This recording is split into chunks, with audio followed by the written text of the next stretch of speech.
Welcome to civil academy IAS PCS. जैसा कि आप जानते हैं कि भारत भर से बाढ़ की खबरें हमें देखने को मिल रही हैं। हाल ही में खीर गंगा और जम्मू कश्मीर, हिमाचल, इन सभी जगहों पर नदियां अपने उफान पर हैं। और ये जो दो न्यूज़ आप देख रहे हैं अपनी स्क्रीन के आगे, ये तो बहुत फेमस न्यूज़ हैं इस महीने की कि उत्तरकाशी के खीर गंगा जो नदी है उसमें क्लाउड बस्ट के कारण सडनली पानी आया, फ्लैश फ्लड्स हुई और ऐसे ही जम्मू कश्मीर में क्लाउड बस्ट के कारण लैंडस्लाइड की प्रॉब्लम सामने आ रही है, जिसमें कई लोगों की मौत हो रही है। तो इस टॉपिक को, स्पेशली क्लाउड बस्ट को, हम आज के वीडियो लेक्चर में पढ़ने वाले हैं, समझने वाले हैं कि क्लाउड बस्ट होता क्या है। और क्लाउड बस्ट जो आपका टॉपिक है ये आपकी जनरल स्टडीज पेपर 2 और पेपर 3 दोनों ही सिलेबस का पार्ट है। इसमें आपको पूछा जा सकता है क्लाउड बस्ट होता क्या है, इसके कारण क्या है, इसकी इम्पैक्ट क्या है और इसकी मिटिगेशन क्या है, क्योंकि ये एक इम्पॉर्टेंट डिजास्टर है जो हर साल मॉनसून में हमें देखने को मिलता है। तो आइए शुरू करते हैं। इस वीडियो में लास्ट तक बने रहिए। अंत में मैंने आपके लिए रखा है एक प्रीलिम्स और मेंस का प्रैक्टिस क्वेश्चन। तो ये वीडियो बहुत इंफॉर्मेटिव होने वाली है। Be with me. शुरुआत करते हैं डेफिनेशन से। आप इसकी नोट्स प्लीज बनाइएगा, ये बहुत इंपॉर्टेंट क्रूशियल इंफॉर्मेशन है।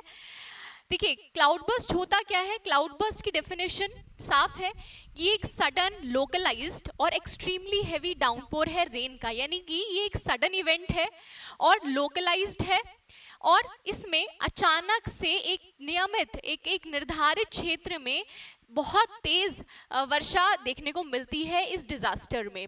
तो ये डाउनपोर है रेन का, occurring in a short period. तो इसके ये 3-4 फीचर्स हैं। अब इसकी जो क्लासिकल डेफिनेशन है जो कि आईएमडी, इंडियन मेट्रोलॉजिकल डिपार्टमेंट ने दी है, वो आपको नोट करनी है और याद रखनी है कि आईएमडी कहता है कि अगर किसी क्षेत्र में, और किसी का मतलब क्या है कि अगर 20 से 30 स्क्वायर किलोमीटर के क्षेत्र में अगर 1 घंटे के अंदर 10 सेंटीमीटर या उससे अधिक वर्षा हो जाए तो हम उसको क्लाउड बर्स्ट की डेफिनेशन में क्लासिफाई कर देते हैं।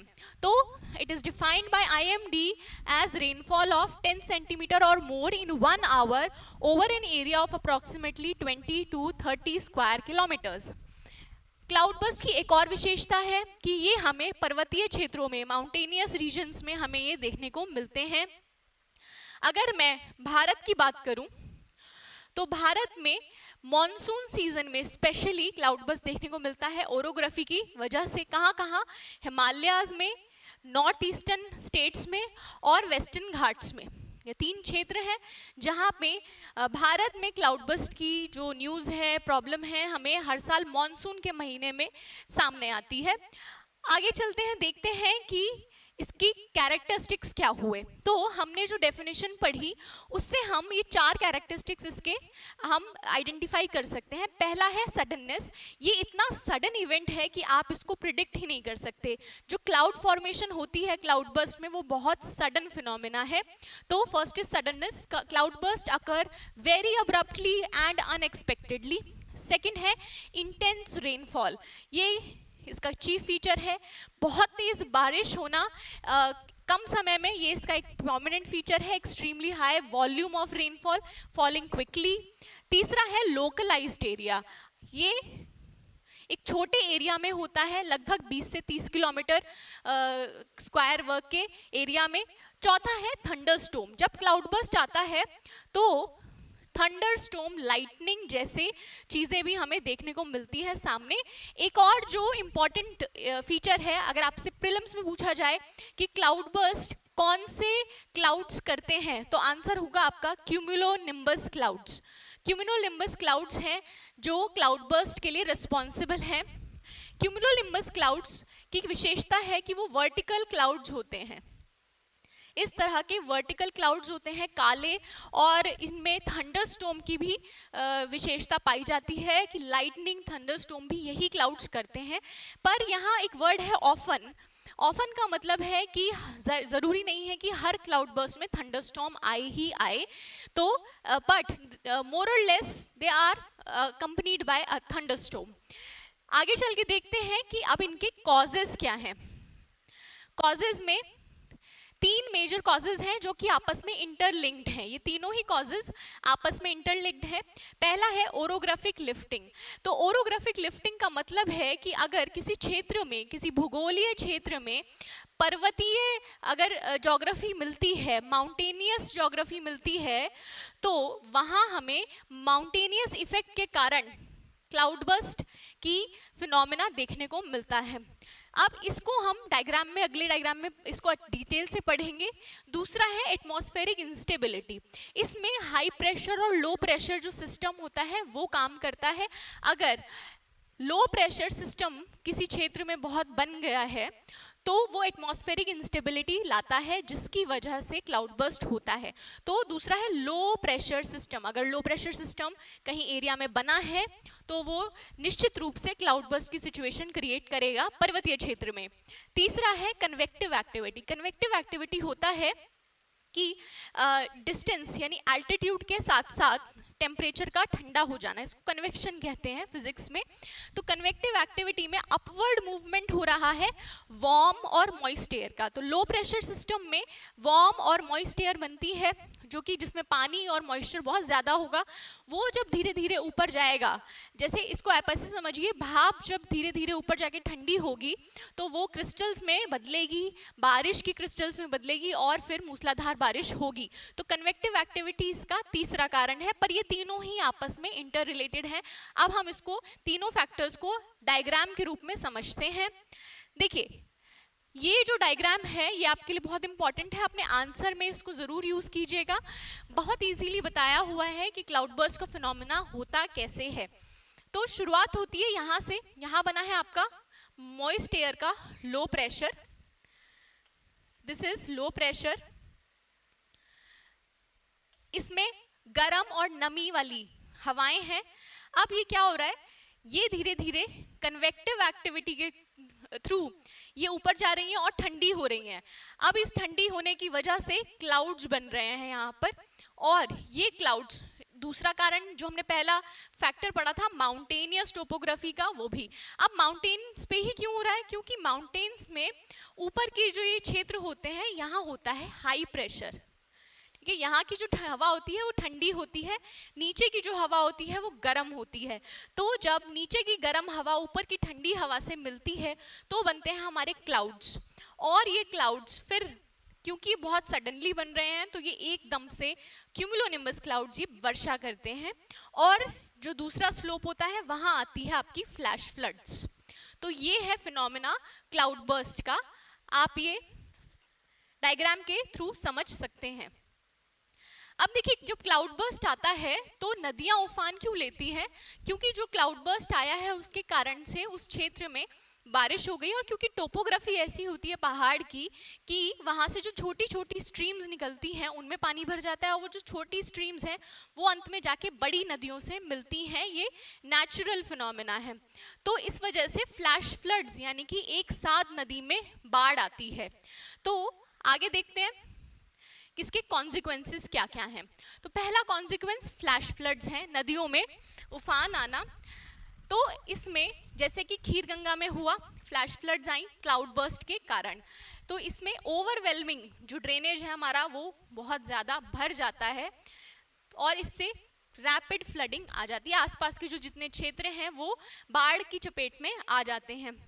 दूसरा जो इम्पैक्ट है वो है लैंडस्लाइड और मड फ्लो। ये हमने जम्मू कश्मीर के केस में देखा कि वहाँ किस तरह क्लाउड बर्स्ट के कारण क्लाउड बर्स्ट के कारण जो ज़मीन है वो लैंडस्लाइड दिखाने लगती है, क्योंकि मॉइस्चर की वजह से जो पर्वतीय क्षेत्र हैं उनकी मिट्टी हल्की हो जाती है, ढीली हो जाती है, जिसके कारण लैंडस्लाइड और मड फ्लो जैसे फिनोमेना आते हैं सामने। ये भी हैवी रेनफॉल की वजह से है। तीसरा है इन दोनों का ही इम्पैक्ट डिस्ट्रक्शन ऑफ प्रॉपर्टी। तो प्रॉपर्टी का इसमें खूब डिस्ट्रक्शन होता है, तो इसकी वजह से घर भी उजड़ जाते हैं, आपने देखा है। और इनके कंबाइंड इफेक्ट से आप देखेंगे ट्रांसपोर्ट और हमारी रोड्स कनेक्टिविटी ये सब भी हार्म होती है। ओवरऑल हमारा इंफ्रास्ट्रक्चर और हमारी लाइफ ये दोनों ही इम्पैक्ट होती है क्लाउड बर्स्ट के कारण। अब हम समझते हैं कि क्या क्लाउड बर्स्ट में क्लाइमेट चेंज का कोई रोल है? क्यों क्लाउड बर्स्ट हर साल अपनी तेजी पर है? हर साल इसके जो नंबर है वो बढ़ता जा रहा है, इसकी फ्रीक्वेंसी साल बर साल बढ़ क्यों रही है? तो इसको क्लाइमेट चेंज के नज़रिए से समझते हैं और इस साल को भी समझते हैं कि इस साल क्लाउड बर्स्ट क्यों देखने को मिल रहा है। तो देखिए, जो क्लाउड बर्स्ट है इसमें क्लाइमेट चेंज का बहुत बड़ा हाथ है, क्योंकि IMD के डेटा के अकॉर्डिंग भारत का जो एवरेज टेम्परेचर है वो 1901 से लेकर 2018 तक 0.7 डिग्री बढ़ चुका है। इसके कारण हमारा जो इंडिया का एवरेज टेम्परेचर है वो 0.7 डिग्री बढ़ चुका है। इसका डायरेक्ट इम्पैक्ट, वार्मिंग का डायरेक्ट इम्पैक्ट हमारे क्लाइमेट, हमारे ग्लेशियर्स और हमारी एटमॉस्फेरिक प्रेशर पर दिख रहा है। तो इससे हम कह सकते हैं कि हिमालय रीजन में, स्पेशली हिमालय रीजन में एक डेकेडल टेम्परेचर राइज देखने को मिला है, और जिसके कारण हिमालय के जो रीजन्स हैं उसमें लो प्रेशर और हाई प्रेशर का जो ये एटमॉस्फेरिक इंस्टेबिलिटी है ये बढ़ गई है। तो पहला कारण हमने देखा, वार्मिंग ट्रेंड की वजह से हिमालयाज में ये इंस्टेबिलिटी बढ़ चुकी है। आगे देखते हैं इसके और कारण। इस साल इसके अलावा एक्सट्रीमली रेनफॉल जो है वो भी कारण रही है। ये IMD की अगेन रिपोर्ट के अनुसार इस साल 105% एक्स्ट्रा रेनफॉल अबव एवरेज हमें देखने को मिल रही है इस साल, क्योंकि एल नीनो ईयर नहीं है ये, तो रेनफॉल का पैटर्न भी इस साल बदला हुआ है। तो यहाँ पे सिग्निफिकेंट रेनफॉल हमें देखने को मिल रही है। इसके अलावा हिमालयन स्टेट्स में जो है एक्सट्रीम रेनफॉल का अगर हम बात करें तो ये भी, इसके इवेंट भी 100% बढ़ गए, यानी दुगने हो गए हैं ऐसे केसेस जब एक्सट्रीम रेनफॉल देखने को मिलती है उत्तराखंड और हिमाचल के क्षेत्रों में। रीसेंट एग्जाम्पल देखिए, केदारनाथ फ्लड आप सभी जानते हैं, बहुत ही भयानक फ्लड्स थी, वो क्लाउड बर्स्ट के कारण आई थी, जिसकी वजह से मंदाकिनी नदी में फ्लैश फ्लड्स आ गई थी। दूसरा आपका एग्जाम्पल है 2010 में लेह की फ्लैश फ्लड, हिमाचल की 2023 की, और आप इस साल तो देख ही रहे हैं कि क्लाउड बर्स्ट के कारण क्या क्या हो रहा है। अब हम देखते हैं कि क्या क्लाउड बर्स्ट को प्रिडिक्ट किया जा सकता है, क्या हम इस इवेंट को रोक सकते हैं? ऑफ कोर्स रोक तो नहीं सकते हैं, पर हम क्या इसको मिटिगेट कर सकते हैं, किसी तरह हम जो लॉस है उसको बचा सकते हैं? तो इसका आंसर है, क्योंकि क्लाउड बर्स्ट एक्सट्रीमली डिफिकल्ट है प्रिडिक्ट करने के लिए, आप इनको प्रिडिक्ट नहीं कर सकते क्योंकि बहुत सडन होते हैं, हाईली लोकलाइज्ड हैं और शॉर्ट लिव्ड हैं, ठीक है?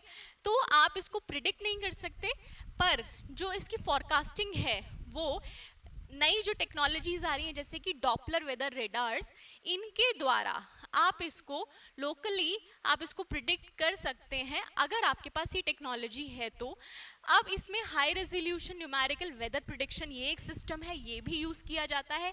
साथ ही AI और मशीन लर्निंग, सैटेलाइट इमेजेस, इन जैसी टेक्नोलॉजीज को भी यूज़ करके हम इस वेदर फिनोमेना को प्रिसाइजली प्रिडिक्ट कर सकते हैं, पर ये बहुत डिफिकल्ट टास्क है। सो देखते हैं कि वेदर डॉपलर कैसा दिखता है। सो IMD जो है वो थंडरस्टॉर्म, क्लाउडबर्स्ट जैसे फिनोमेनास को इस डिवाइस के थ्रू प्रिडिक्ट करता है। ये ग्राउंड बेस्ड डिवाइस है आपका, ये आकाश में माइक्रोवेव्स छोड़ता है और इसके द्वारा डेटा ये कैच करता है कि क्लाउड में कितनी डेंस रेनफॉल है, पानी कितना है, मॉइस्चर कितना है, और उस डेटा को फिर आप कैलकुलेट करके बताते हैं कि रेनफॉल कितनी इंटेंसिटी से होने वाली है। तो ये डॉपलर वेदर रेडार है, ये इसकी रेंज बहुत कम होती है, तो हमें माउंटेन रीजन्स पे ऐसा नहीं है कि हर स्टेट के पास एक रेडार दे दिया तो काम हो गया, उनको मल्टीपल रेडार्स चाहिएंगे ऐसे, अगर उनको पूरा एरिया कवर करना है। तो इसकी लिमिटेशन यही है कि हमें खूब सारे रेडार चाहिए, हर डिस्ट्रिक्ट में लगभग एक तो चाहिए ही, तभी हम प्रिसाइजली और 100% कवरेज के साथ इस इवेंट को प्रिडिक्ट कर सकते हैं। इसकी खासियत ये है कि ये हर 10 मिनट में डेटा आपको देता है, क्लाउड इमेजेस देता है और वेलोसिटी वगैरह, ये विंड वेलोसिटी भी बताता है। तो इस रेडार की जो रेंज है बस वो कम है पर प्रिसीजन ज़्यादा है, तो ऐसे रेडार्स को हम डिप्लॉय कर सकते हैं। साथ ही हम एक और टेक्नोलॉजी है जो हमारी IMD यूज़ करती है, which is high resolution numerical weather prediction models. ये हम ऑल्सो इसके साथ में यूज़ कर सकते हैं। इसमें क्या होता है, आप जो जोग्राफी है उसको आप मैप्स में डिवाइड करते हैं, ठीक है, ग्रिड्स में डिवाइड करते हैं लार्जली, ठीक है, और आप सैटेलाइट की मदद से देखते हैं कि क्लाउड फॉर्मेशन कैसी हो रही है, उनकी इंटेंसिटी क्या है। So this is largely based on numerical analysis, ये भी हम यूज करते हैं, ठीक है। अब हम आते हैं वीडियो के आखिरी चरण पे, जिसमें मैंने आपके लिए रखा है एक मेंस का प्रैक्टिस क्वेश्चन। ये आप सॉल्व कीजिएगा। ये आपके लिए मैंने क्वेश्चन रखा है, इसको अगर आपको इवैल्यूएट कराना है तो नीचे मैंने आपको सिविल एकेडमी का टेलीग्राम चैनल का लिंक दिया है, आप इसको हमें यहाँ पोस्ट कर सकते हैं। ये आंसर आपका इवैल्यूएट हो जाएगा, तो कोशिश कीजिएगा इस आंसर को लिखने की। You can take a screenshot of this. अब चलते हैं प्रीलिम्स के प्रैक्टिस क्वेश्चन पे। So we have a prelims practice question for you. इस क्वेश्चन को भी आप सॉल्व कीजिए और कमेंट में अपने आंसर जरूर बताइए, okay. So that's all for today. I'll see you in the next video. Till then, keep learning with Civil Academy. All the best.